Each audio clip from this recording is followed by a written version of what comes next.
Bilindiği üzere 3 aylık av yasağımız 15 Temmuz itibariyle bitti.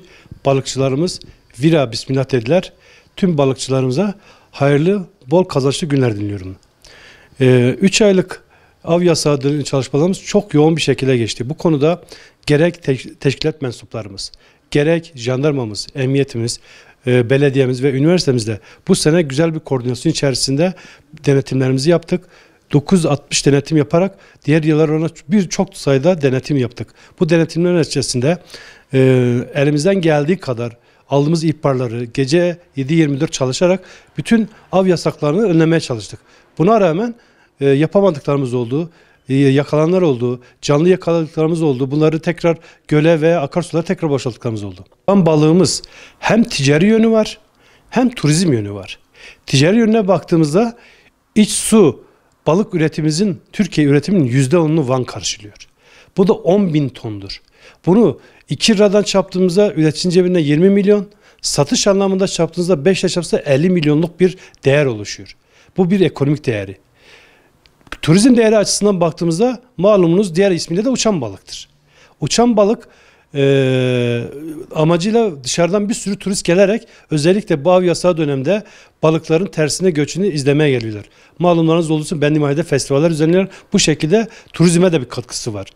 Bu balığımızın asıl olan önce tüketicinin bu balığını bu dönemlerde yememesini sağlamaktır. Ayran aşıyla beraber şimdi tüketme zamanı geldi. Bizim yerli vatandaşlarımız genelde ayran aşıyla balı beraber tüketiyorlar. Van'ın diğer yemekleriyle, şileyle beraber diğer şekilde balığı tüketsinler ki bu dönemde gerçekten bir hayvansal protein değeri. Düşünüyor musun? Kilosu 5 lira. 5 lira denen bir balık etle kıyasladığında hem protein değeri yüksektir, omega 3 değeri yüksektir ve vatandaşın hayvansal protein ihtiyacını karşılıyor. Bu dönemde vatandaşlarımızın iştahla balığı tüketmesini tavsiye ediyoruz. Kırmızı etin yanında balığı da sürekli tüketerek çocukların ve kendilerinin gelişimini sağlaması açısından iyi olacağını. Şimdi biz av yasağı başlamadan önce 2004 yılında valilik oruluyla bir komisyon kuruldu. Bu komisyon her yıl il müdürümüze ve Bitlis ilinde toplanarak av yasağından önce belirli kararlar alarak bu kararları av yasağı döneminde uygulamaktadırlar. Bizler de biz İl Tarım Müdürlüğü olarak bu işin sekreteriyasını yürütüyoruz.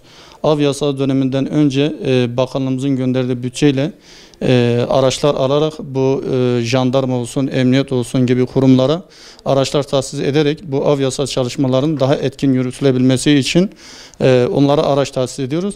Biz bu sekreteriyayla birlikte ayrıca bu güvenlik güçlerimizle birlikte sürekli 7-24 gece olsun gündüz olsun birlikte denetime çıkıyoruz. Yani sekreterisini yürütüp de kendimizi geri planda tutmuyoruz. Yani bizler de bizzat işin içine kendimiz girerek bu av yasağı denetimlerde bulunuyoruz. Bu yılki av yasağı denetimimiz önceki yıllardaki av yasağı denetimlerinden daha iyi olduğunu, daha sıkı olduğunu söyleyebilirim. Çünkü geçen yıllara oranla bu yıl daha çok balık yakalandı, daha çok idari para cezası uygulandı ve daha çok okullarda eğitimler düzenlendi. Balığımıza sahip çıkalım. Bu endemik bir türdür. Endemik bir tür, dünyanın hiçbir yerinde inci kefali balığı bulamazsınız. Sadece Van Gölü'ndedir. Ondan sonra Van balığımız 2018 yılında Şubat ayında resmi gazetede de olduğu gibi tescillendi. Artık Van'ın kendi bir değeridir. Yani nereye gidersen git inci kefali balığını gördüğünde bu Van'a ait bir değer olduğu tescillendi. Van Gölü'nde yasa bitti. Artık balıkçılarımız vira bismillah diyerek artık balıklarımızı avlamaya başladılar. Halkımızdan da isteğim bu balığı isteyerek, severek haftada en az 3 gün tüketmelerini tavsiye ediyoruz. Çünkü balıktaki protein, balıktaki omega 3 olsun diğer balıklara oranla biraz daha yüksek ve hayvansal yani kırmızı et dediğimiz hayvansal ete oranla daha sağlıklı olduğu için vatandaşlarımıza haftada en az 3 gün inci kefali balığını özellikle doğal olduğu için inci kefali balığını tüketmelerini tavsiye ediyorum.